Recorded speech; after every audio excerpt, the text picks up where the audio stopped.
السلام علیکم ورحمۃ اللہ وبرکاتہ۔ الحمدللہ رب العالمین والصلاة والسلام علی رسول اللہ وعلی آلہ وصحبہ اجمعین ومن تبعہم بإحسان الی یوم الدین۔ اشہد ان لا الہ الا اللہ وحدہ لا شریک لہ واشہد ان محمدا عبدہ ورسولہ، اما بعد۔ ناظرین کرام، رمضان کا بابرکت مہینہ بالکل قریب آ چکا ہے۔ اب اس کی مناسبت سے چند باتیں۔ پہلی بات یہ ہے کہ روزہ کس پر فرض ہے۔ روزہ کس پر فرض ہے؟ تو روزہ کی فرضیت کے لیے یہ بات آپ یاد رکھیں کہ ہر عاقل بالغ مسلمان غیر معذور اور مقیم انسان پر فرض ہے۔ 5 چیز ہونی چاہیے۔ نمبر 1، عقل مند ہونا چاہیے، سمجھ کی طاقت ہونی چاہیے، دماغی بیماری نہ ہو جیسے پاگل پن وغیرہ ہو، یا اس انسان کو حافظے کی بیماری نہ ہو، روزہ رکھا ہے اور بھول گیا، کھانا کھا رہا ہے، کھانا کھا لیا بھول گیا کہ میں کھانا نہیں کھایا ہوں، اس طرح سے وہ انسان، یا اس طرح کا وہ بوڑھا انسان نہ ہو کہ وہ کسی کو پہچان نہ سکے، اس کا دماغ کمزور ہو جائے، ذہنی توازن بگڑ جائے، کسی مردہ انسان کے بارے میں پوچھے ارے فلاں آدمی تو نہیں دکھ رہا ہے، کہاں ہے، یا اپنا ہی کوئی اپنا قریبی بھائی بھتیجا بیٹا پوتا سامنے آ جائے، اس کو پوچھے ارے تم کون ہو، جبکہ اس کو پہلے پہچانتا تھا۔ تو اس طرح کے اگر انسان ہیں، بڑھاپے کی وجہ سے ذہنی توازن نہیں ہے، تو ایسی صورت میں اس پر روزہ فرض نہیں ہے۔ نمبر 2، بالغ ہونا چاہیے۔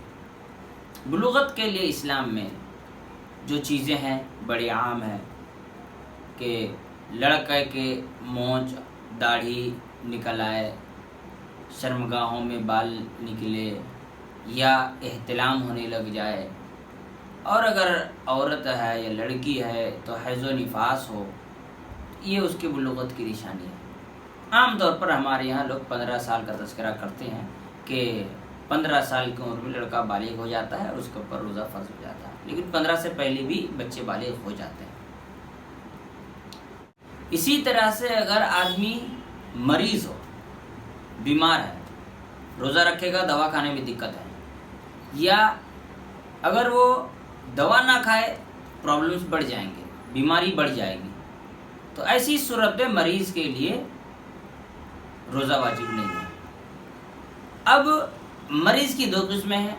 وقتی مریض، ابھی بیمار ہے، 2 دن بعد ٹھیک ہو جائے گا، 4 دن بعد ٹھیک ہو جائے گا، تو جس دن وہ جتنے دن بیمار ہے اتنے دن روزہ نہ رکھے، جب ٹھیک ہو جائے تو پھر اس کے اوپر روزہ رکھنا واجب ہے۔ ایک ہوتا ہے مستقل مریض، تو اگر مستقل مریض ہے جس کے ٹھیک ہونے کے امکانات نہیں ہیں، تو ایسی صورت میں اس کو روزہ نہیں رکھنا ہوگا۔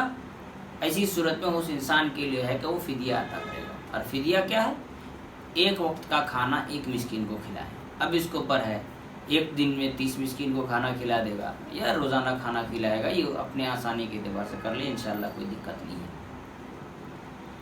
اسی طرح سے بات آئی مسلمان، اور انسان جانتا ہے جب تک کہ وہ مسلمان نہیں ہوگا اس کے اوپر شریعت کا کوئی بھی حکم لاگو نہیں ہوتا۔ اور 5ویں چیز یہ ہے کہ وہ انسان مسافر نہ ہو۔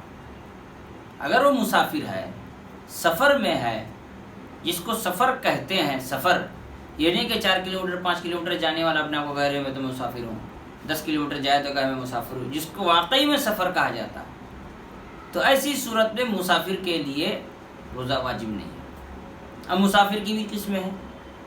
ایک وہ مسافر جس کے روزہ رکھنے سے اس کو کوئی دقت ہی نہیں ہے، تو ایسی صورت میں وہ روزہ رکھ سکتا ہے۔ جیسا کہ بعض روایتوں میں ہے کہ اللہ کے رسول صلی اللہ علیہ وسلم کے زمانے میں بعض صحابہ کرام روزہ رکھتے تھے، بعض نہیں بھی رکھتے تھے، جبکہ سفر میں ہوتے تھے۔ اور ایک روایت میں یہ بھی روایت موجود ہے کہ ایک سفر میں صحابہ اکرام اور رسول اللہ صلی اللہ علیہ وسلم سفر میں تھے، لیکن کسی نے روزہ نہیں رکھا سوائے عبداللہ بن رواحہ رضی اللہ تعالیٰ عنہ کے۔ اگر دقت نہیں ہے، تکلیف نہیں ہے تو آدمی روزہ نہ رکھے۔ لیکن اگر روزہ رکھنے کی وجہ سے تکلیف، پریشانی اور شدت پیدا ہو جائے، کہ اللہ کے رسول صلی اللہ علیہ وسلم نے ایک دفعہ اولئک الوساط کہا تھا کہ جو لوگ روزہ زبردستی رکھ رہے تھے تکلیف اور پریشانی کے باوجود، روزہ رکھنے کی وجہ سے کچھ لوگ بے ہوش بھی ہو جا رہے تھے، گر رہے تھے، بدن میں کمزوری، نقاہت بھی ہو رہی تھی، تو اللہ کے رسول صلی اللہ علیہ وسلم نے فرمایا یہ نافرمان لوگ، ان کو روزہ نہیں رکھنا چاہیے۔ اللہ تعالیٰ جو چھوٹ دیا، اللہ تعالیٰ چاہتا ہے کہ بندہ اس چھوٹ سے فائدہ اٹھائے، اللہ تعالیٰ اس چیز کو پسند کرتا ہے۔ اس لیے جو انسان روزہ رکھنے سے تکلیف ہوتی ہے اس کے لیے روزہ رکھنا حرام ہو جاتا ہے، اس کو بعد میں رکھنا چاہیے۔ اسی طرح سے اگر کوئی انسان پورے مہینے سفر پر ہے، مکمل مہینہ سفر پر ہے، تو مکمل مہینہ روزہ نہیں رکھے گا۔ 2 دن سفر پہ ہے تو 2 دن روزہ رکھے گا، بعد میں اس کو وہ قضا کر لے گا۔ تو یہ چیزیں ہیں کہ عاقل، بالغ، غیر معذور مانے صحت مند اور تندرست ہونا چاہیے، مسلمان ہے اور حالت سفر میں نہیں، مقیم ہے، تو اس پر روزہ فرض ہے۔ اور جو انسان روزہ کی فرضیت کے باوجود روزے کا اہتمام نہیں کرتا، یقیناً وہ گنہگار ہے۔ رہی بات غیر بالغ کے روزہ رکھنے کے سلسلے میں، تو میں انشاءاللہ کسی اگلے نشست میں اس بات کا تذکرہ کروں گا کہ کیسے صحابہ اکرام اپنے بچوں کو بلوغت سے قبل بچپنے سے ہی روزہ رکھوانے کی عادت ڈالتے تھے۔ انشاءاللہ ہم اس پر گفتگو کریں گے۔ اللہ تعالی ہم تمام لوگوں کو سمجھ عمل کی توفیق عطا فرمائے۔ السلام علیکم ورحمۃ اللہ۔